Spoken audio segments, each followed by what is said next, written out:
నమస్కారం.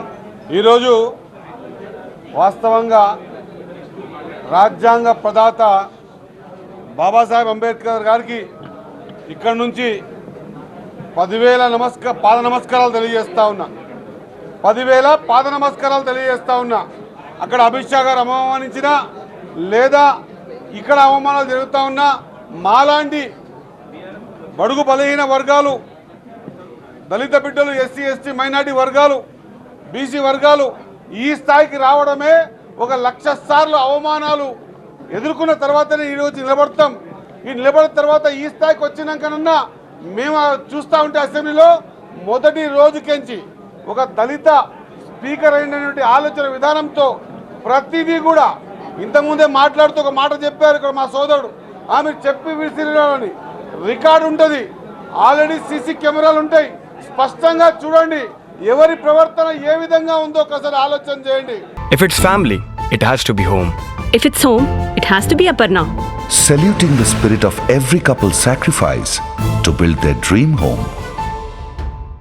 నేను ఈరోజు చూసి బాధపడతా ఉన్నా, ఒక బహుజన బిడ్డగా బాధపడతా ఉన్నా, ఒక బహుజన బిడ్డగా సాటి నా దళిత బిడ్డకు జరుగుతున్న అవమానం చూసి బాధపడతా ఉన్నా.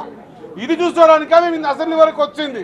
ఎంత దురహంకారం అంటే పేపర్ల నుంచి నిజంగా ఈరోజు మార్షల్స్ లేకపోతే ఈరోజు స్పీకర్ గారి మీద దాడి జరిగే పరిస్థితి చూసాం. కాబట్టి ఒక నిండు బరువైన హృదయంతో బాధపడుతూ చెప్తా ఉన్నా, 100% ఇది పరిపూర్ణంగా దాడే, ఒక దళిత బిడ్డ మీద జరిగే దాడే అని అవిని అభివర్ణిస్తా ఉన్నా. కాబట్టి ఈరోజు ఇంత మారినా కూడా ఈరోజు మా కళ్ళారా చూసినాం. మరి ఆనాడు బిఆర్ అంబేద్కర్ గారు ఎంత బాధపడిండొచ్చు, ఎంత అవమానాలు పడిండొచ్చో మనం దీన్ని బట్టి మనము లెక్కేసుకోవచ్చు అని తెలియజేసుకుంటూ, ఇది ఖచ్చితంగా ముమ్మాటికి ఒక దళిత బిడ్డ మీద దళిత స్పీకర్ అయినందుకు మాత్రమే దాడిగా వర్ణించాల్సిన అవసరం ఉంది.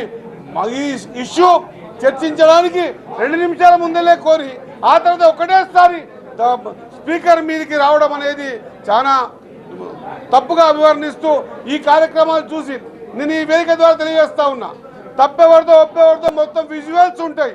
ఆ విజువల్స్ రాష్ట్ర ప్రజలు చూడాల్సిన అవసరం ఉంది. ఎవరు ఏం చేశారన్నమాట ఏదా అబద్ధాన్ని నిజంగా చూపించే ప్రక్రియ వద్దు.